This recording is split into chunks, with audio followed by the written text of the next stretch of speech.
Nestled in the southwestern corner of Vermont, the Bennington Triangle has long captivated and unnerved those who dare to explore its depths.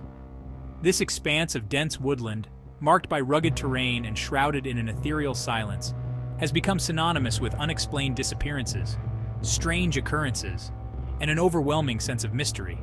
The stories whisper on the wind, carried through the rustling leaves and echoing in the stillness of the forest. Something strange is happening in the Bennington Triangle. The region's eerie reputation began to solidify in the mid-20th century, between 1945 and 1950, when a string of unsettling vanishings gripped the small communities nestled within its borders. These were not simply cases of lost hikers or wanderers who had lost their way. They were baffling disappearances that defied logical explanation, leaving behind a trail of unanswered questions and a palpable sense of dread. The victims were ordinary people, young and old, who vanished without a trace, their fates forever entwined with the mysteries of the Bennington Triangle.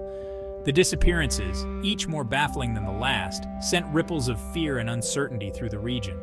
Locals whispered tales of ancient curses, strange creatures, and otherworldly forces at play. The dense forests, once a source of livelihood and recreation, transformed into places of fear and trepidation. The very air seemed thick with the unknown, a constant reminder of the mysteries that lay hidden beneath the canopy. The Bennington Triangle, with its dark history and unnerving reputation, serves as a haunting reminder of the unknown that lurks at the edges of our understanding. It is a place where reality seems to bend and distort, where the familiar gives way to the unsettling, and where the line between fact and folklore blurs into obscurity. It is a place that continues to fascinate and frighten, beckoning us to unravel its secrets while simultaneously warning us of the darkness that lies within. Mitty Rivers, a seasoned outdoors woman of 74, vanished on November 13, 1945. A resident of a small cabin near the Long Trail, Rivers often guided hunters through the woods. This day was no different. She was leading a group of hunters, familiar with the terrain and comfortable in her element. Yet, somewhere along the trail, Rivers disappeared. The hunters, realizing their guide was gone, searched frantically. They scoured the woods, their calls echoing through the silent trees, but Mitty was nowhere to be found. Darkness fell, casting long shadows and deepening the mystery.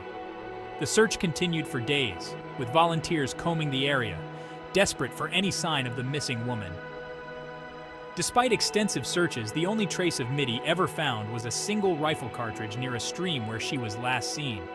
This solitary clue did little to shed light on her fate, leaving investigators baffled and her loved ones clinging to fading hopes.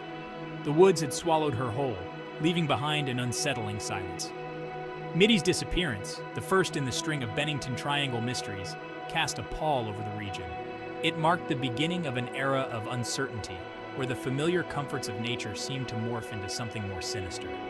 The once welcoming woods now held a dark secret, and the community grieved, wondering if they would ever know the truth of what happened to Mitty Rivers.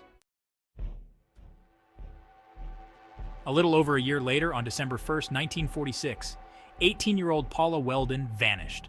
A sophomore at Bennington College, Weldon embarked on a solitary hike, a decision that would seal her fate. She was last seen walking along Vermont Route 100, a flash of bright red amidst the muted tones of the late autumn landscape. That single sighting, a fleeting moment in time, would be the last anyone would see of her. When Paula failed to return to her dorm, alarm bells rang. Search parties were quickly assembled, and the community rallied together, determined to find the missing student. They scoured the woods, following the route she was last seen on, their hopes dwindling with each passing hour. But Paula had disappeared without a trace, leaving behind only a haunting silence in her wake. Days turned into weeks, and the search for Paula Weldon became one of the largest in Vermont history. Despite the tireless efforts of volunteers and law enforcement, no trace of her was ever found.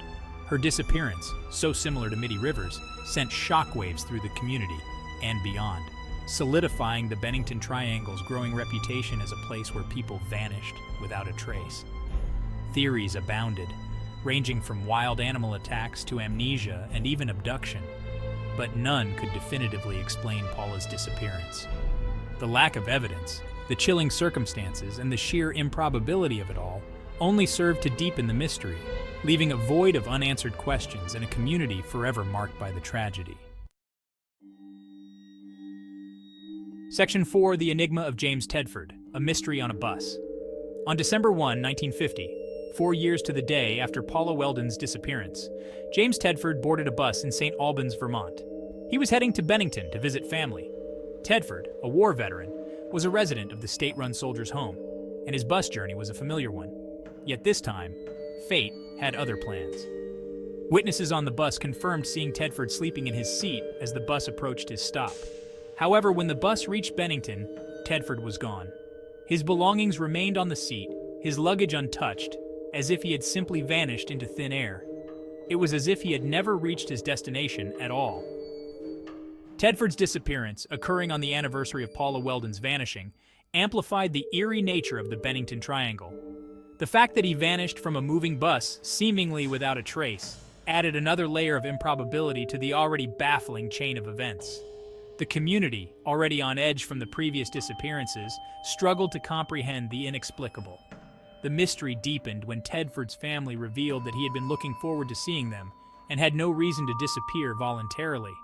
This information, coupled with the lack of any logical explanation, fueled speculation and cemented the Bennington Triangle's reputation as a place where the impossible became possible and where the boundaries of reality seemed to blur. Section 5. Theories and Speculations, Unraveling the Truth. Over the years, numerous theories have surfaced attempting to explain the strange occurrences within the Bennington Triangle. Some attribute the disappearances to natural causes, such as disorientation, accidents, or encounters with wild animals. The rugged terrain, unpredictable weather, and dense vegetation of the region certainly lend credence to these explanations. However, for many, these explanations fall short, failing to fully address the bizarre circumstances surrounding each disappearance. Others point to more paranormal theories. Some whisper of ancient Indian curses, claiming the land is haunted by vengeful spirits. Others speculate about interdimensional portals or UFO activity, suggesting the missing individuals stumbled into realms beyond our understanding. These theories, while lacking concrete evidence, capture the imagination and tap into our primal fears of the unknown. Skeptics argue that the disappearances are simply unsolved mysteries, explainable by logical, if yet undiscovered means.